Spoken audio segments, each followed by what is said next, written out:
নবী করিম সাল্লাল্লাহু আলাইহি সাল্লামের হাদিস থেকে আমরা জানি কিয়ামত যত নিকটবর্তী হবে ভূমিকম্পের পরিমাণ তত বাড়বে, ক্ষয়ক্ষতির পরিমাণ তত বাড়বে, মানুষ যত দালান কোঠার সভ্যতাকে বড় করবে, কিয়ামত যত নিকটবর্তী হবে, এগুলো সবগুলো কিয়ামতের আলামতের মধ্যে থেকে একটি।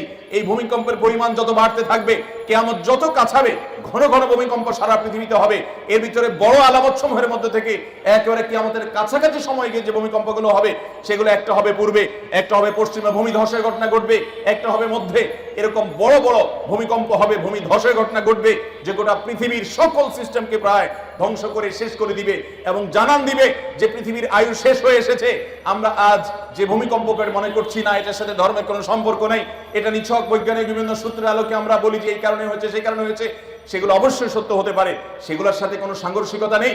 ভূপৃষ্ঠের নিচের গ্যাস যখন কমে যায়, সেটা ভূমি ফাটলের মাধ্যমে হোক, আগ্নেয়গিরির মাধ্যমে হোক, প্রস্তর পরে যখন নানান কারণে পৃথিবীর এই নিচে দেশে তলদেশে ফাঁকার সৃষ্টি হয়, সেটার কারণে জমিন দেবে যায়, ভূমিকম্প হয়, এরকম নানান বিষয় বৈজ্ঞানিক গবেষণা উঠে এসেছে। এগুলোর সাথে কোনো দেশে কোনো সংঘর্ষ নেই। ইসলামের দৃষ্টি হলো, কোরআন এবং হাদিসের দৃষ্টি হলো আরো পেছনে।